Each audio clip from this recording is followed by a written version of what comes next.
Ce film est un mort-vivant. Et il parle de vampires aussi. Et du péril fasciste aux États-Unis. Enfin, il essaye. Elle va peut-être devoir développer. Cette semaine, on parle de Salem's Lot, la dernière adaptation du roman de Stephen King du même nom. On y suit un écrivain retournant dans sa petite ville d'enfance sur le point d'être envahi par des forces occultes et il sera aidé dans son combat par un enfant subissant du harcèlement et il manque que le montage sur la musique des années 70 et on a le bingo d'une adaptation de King.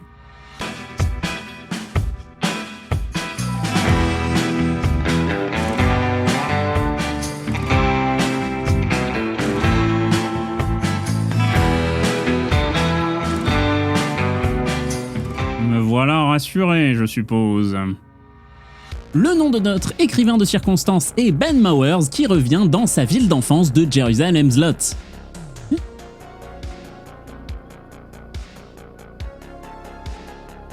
Ok. Mais alors qu'il commence à nouer des liens avec les habitants, une disparition d'enfant vient détruire la quiétude de cette petite communauté. Très peu de temps après, c'est un autre enfant qui disparaît, cette fois-ci victime d'une étrange maladie, le faisant consommer du sang humain.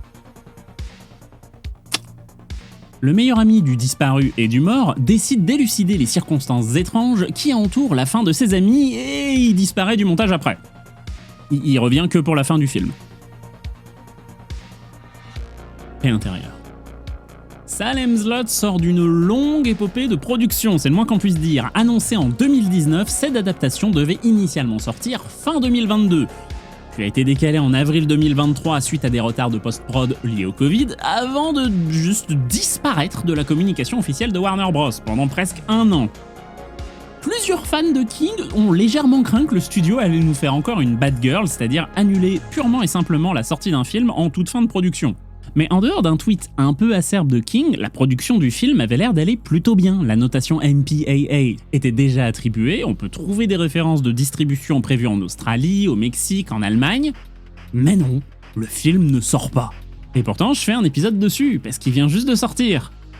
Sur la plateforme de SVOD Max, en esquivant totalement la case sortie ciné, à part au Royaume-Uni où apparemment il a eu une sortie en salle assez réduite. Il faut savoir que sortir un film en salle a un coût. L'envoi des copies DCP pour Digital Cinema Package, c'est pas un mail avec le film en pièces jointes. Ce sont des milliers de JPEG non compressés qui, si tu rajoutes l'audio et les sous-titres, peuvent peser plusieurs centaines de gigas, le tout encrypté avec des clés de chiffrage pour éviter le piratage. Le prix moyen d'un DCP physique est de $1000 par envoi par salle.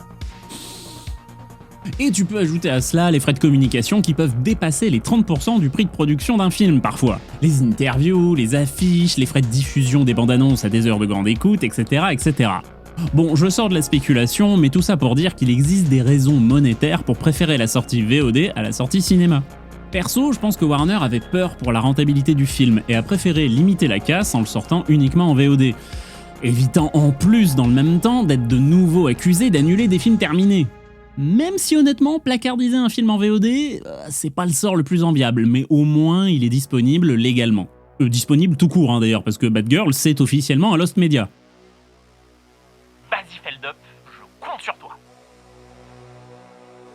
Il y a aussi la théorie nettement plus cynique que la sortie de Salem's Lot en fin d'année, au-delà de correspondre à la saison d'Halloween, est aussi un excellent timing pour faire des réductions d'impôts pour l'année fiscale en cours. La magie du cinéma! Mais c'est dans la contrainte que la liberté se fait plus brillante, et c'est en puisant dans ces contradictions insolubles que Salem's Lot se foire! Il se foire de ouf! C'est navrant. Welcome stranger, prends donc une tasse de thé d'argent liquide, d'ail et de sang humain, et non, ne faites pas ça, c'est super dangereux. Et illégal, je suppose. You bought the coffee. Where's the paper, David? I didn't have enough money after I bought the coffee, so... Le film est réalisé par Gary Dauberman, qui nous avait proposé son Annabelle 3 il y a quelques années, et est plus connu en tant que scénariste et producteur exécutif sur des sagas comme La Nonne, It et Annabelle. Comme dit en intro, les galères de prod ont été nombreuses et ça se ressent malheureusement dans le produit final. Le montage du film est vraiment un mort-vivant à qui il manquerait un bras et un morceau de crâne. Le visionnage reste sympathique, mais j'avais vraiment l'impression de ressentir les coupes opérées en post-prod. Dans une interview, Gary Dauberman nous dit que le montage initial du du film était de 3 heures, sous-entendant ainsi que sa vision a été cut du produit final. Sauf que 100% des longs métrages ont un montage brut dépassant les 2h30. Dans le montage, on appelle ça un ours, et c'est par exemple ce que la Snyder Cut vous a fait subir, expérimenter. C'est un montage comprenant la totalité des rushs entre le action et le coupé. À ce stade, il n'y a pas d'intention dans la coupe, elle est juste technique. Dire que Salem Slot devait faire 3 heures à l'origine, c'est au mieux pour agiter un joli chiffre pour impressionner son monde, au pire c'est un argument marketing pour préparer la sortie d'une Director's Cut rincée avec des robots à gros seins. Et vraiment très gros, en titane et en 4K et tout. Oh, le fric que ça a dû coûter. J'aime bien Snyder en plus, mais là il se caricature en ce moment. Hein? Pas le sujet? C'est ma vidéo et l'idée du récit est de suivre une multitude de personnages faisant face à la lente décrépitude du tissu social de leur village.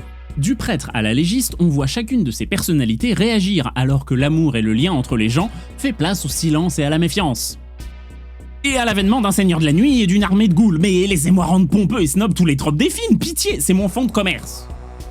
D'ailleurs, le premier acte est une franche réussite. J'ai accroché avec tous les personnages et les dialogues prennent leur temps pour montrer leurs failles, leurs doutes, mais aussi leur bonté, leurs espoirs. On a aussi quelques setup payoff plutôt réussis, notamment avec des outils de mise en scène qui sont introduits assez organiquement pour se révéler vital plus loin dans le film. C'est une vraie bonne introduction. Un film de 2h30, ou même une série, en vrai on dirait quasiment un épisode pilote le premier acte. Les autres adaptations de Salem Slot, celles de 79 et de 2004, étaient sous la forme d'un téléfilm, et en vrai ça me semble plus pertinent.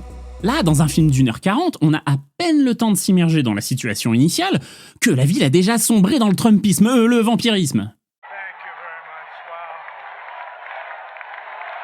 Alfred Woodard, qui joue la médecin légiste dans cette adaptation, résume assez bien ce dont le film aurait aimé parler. Notre pays, et même notre monde, traverse une période terrifiante, notamment dans la manière qu'ont nos vampires de séduire et s'installer dans le cœur et l'esprit des bonnes personnes. C'est particulièrement vrai durant une année électorale. Les bonnes personnes peuvent être des vampires aussi, et peuvent laisser les petites choses infecter leurs esprits.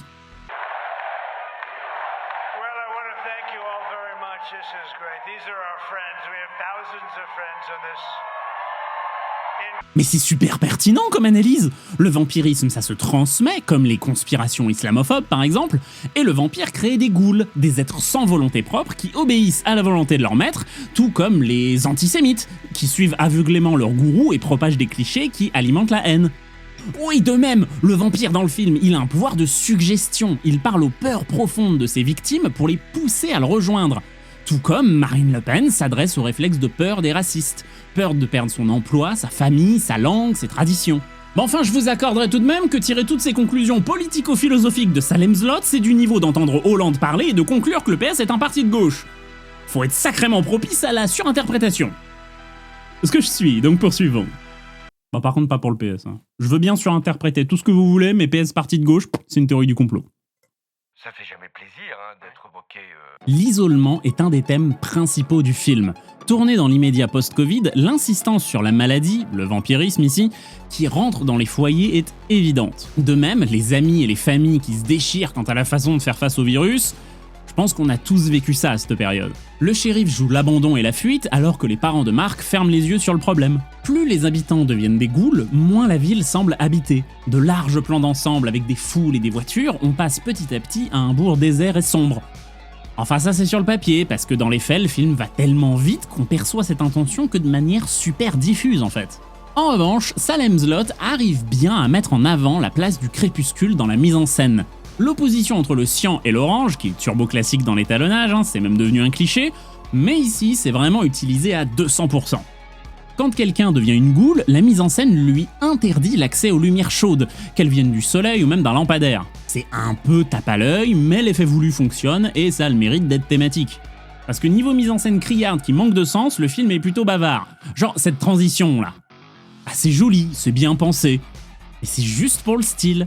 L'insistance sur ce genre de transition est constante dans le film, et autant certaines permettent de lier la ville à ses habitants, comme quand on passe de Straker à Ben puis à Suzanne en seulement 2 plans, autant des fois c'est purement pour se la péter. Ce qui est pas un défaut, mais disons que vu le rythme du film, c'est un peu rageant de le voir enchaîner des effets de style pour rien dire, alors que ça fait 35 minutes qu'on a perdu de vue un des personnages principaux quand même. C'est relou. Ceci dit, quand ce fameux Mark revient dans le film, oh qu'est-ce qu'on s'amuse hein. Le perso est une power fantasy enfantine vraiment cool. Il explose tous les autres en termes de badassitude, de sens de l'impro face au danger, tout en ayant un arc narratif simple, lui aussi souffrant du montage je pense, mais qui fonctionne. Je sais pas si c'est fidèle au roman, mais voir ce perso soloter à lui seul des hordes de ghouls, bah ça m'a fait super plaisir. Ah, on parle des ghouls? Non mais sérieux, c'est quoi ça?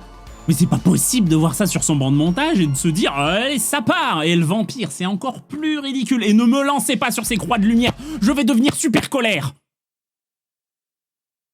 Je vous vois, vous êtes pas du tout dans la désescalade là. Non mais vraiment.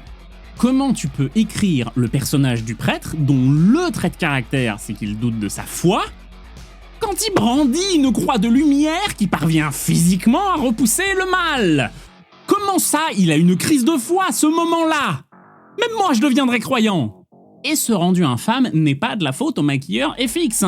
Les photos de tournage publiées par Fractured Ink FX sur Instagram, elles sont super classe. C'est encore un cas à la The Thing Remake par exemple, où le travail des maquilleurs FX est saccagé en post-prod pour un rendu plus lisse et moderne, sauf que ça détruit toute fibre horrifique. Je pense que vous l'aurez compris, le film a quelques défauts, mais j'ai réellement bien aimé mon visionnage. Oui, je sais, je retourne ma veste plus vite que le groupe PS à l'Assemblée, mais c'est vrai, je vous ai parlé du premier acte qui introduit brillamment les personnages. Du coup, j'étais investi dans leurs aventures, malgré le montage et le chara-design désastreux. Le gamin à qui on enlève brusquement ses amis alors qu'il avait de la peine à en avoir, créant un mélange de solitude et de vengeance. C'est super fun de voir ça dans un perso aussi jeune. Franchement, tout n'est pas acheté, et si vous voulez un petit film d'horreur sans prétention à regarder pendant la spooky season, foncez. Vous passerez un moment pas si mauvais que ça. Comme dit plus tôt, le film est disponible sur le service de VOD Max, et même pas besoin d'un VPN pour le regarder en France. J'espère que cet épisode vous a plu, et je vous dis à bientôt pour un café aux 12 arômes de cauchemar.